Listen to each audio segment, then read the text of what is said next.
Gratitude அப்படின்ற ஒரு வார்த்தை பார்த்தீங்கன்னா, ரொம்ப ஒரு பெரிய ஒரு விஷயம். நம்மளுடைய வாழ்க்கையில பல மேல்நாட்டு அறிஞர்களுடைய சுய முன்னேற்ற புத்தகங்கள் நான் நிறைய சின்ன வயசுலேருந்து படிச்சிருக்கேன்.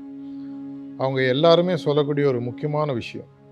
வாழ்க்கை என்பது நமக்கு நம்ம எதிர்பார்க்கிறத விட கோடிக்கணக்கான விஷயங்கள அதிகமாவே அள்ளி குடுத்துட்டுருக்கு. அதனால அவங்க சொல்லக்கூடிய விஷயம் பார்த்தீங்கன்னா, மெயின்டெயின் அன் ஆட்டிட்யூட் ஆஃப் கிராட்டிட்யூட்ன்னு சொல்லுவாங்க. கிராட்டிட்யூட்ன்றது நன்றி இருக்கக்கூடிய ஒரு தன்மை. இந்த ஆட்டிட்யூடுன்றது உலகத்தை நான் பார்க்கக்கூடிய ஒரு பார்வை. எப்படி வந்து என்னுடைய கண்ணாடி நான் உலகத்தில பார்க்கக்கூடிய நிறத்தை முடிவு செய்கிறதோ, சூரிய ஒளி வெள்ளையாக இருந்தாலும், நான் கருப்பு கண்ணாடி போட்டா அது கருப்பா தெரியும்.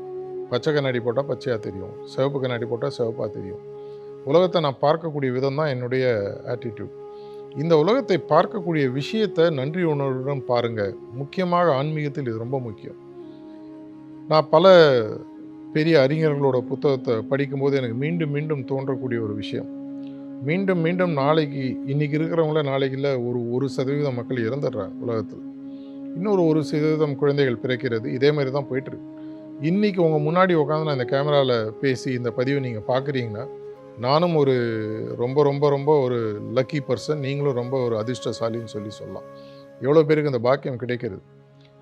எவ்வளோ பேர் உயிருடன் இருக்கிறார்கள். ஆனா பேச முடியாது, பார்க்க முடியாது. ஒரு வெஜிடபிள் லைஃபா வாழறவங்க இருக்காங்க. சில பேருக்கு பார்த்தீங்கன்னா, உடல் சார்ந்த பிரச்சனைகள். சில பேருக்கு பார்த்தீங்கன்னா, மனம் சார்ந்த பிரச்சனைகள். சில பேருக்கு பார்த்தீங்கன்னா, சிந்திப்பதில் இருக்கக்கூடிய காக்னிட்டிவ் டிஸார்டர்ஸ்ன்னு சொல்லுவாங்க. இது எல்லாம் இல்லாம இருக்கக்கூடிய ஒரு சாதாரண வாழ்க்கையிலேயே நமக்கு நன்றி உணர்வு இருக்கணும் அப்படின்றது திருவள்ளுவர் அழகா சொல்லியிருக்காரு. "நன்றி மறப்பது நன்றன்று, நன்றல்லது அன்றே மறப்பது நன்று" அப்படின்னு சொல்லியிருக்காரு. அப்பேற்பட்ட ஒரு நன்றி உணர்ச்சிய பத்தி 10 குறள் எழுதின திருவள்ளுவர் கூட, நன்றி உணர்வு எவ்வளவு முக்கியம்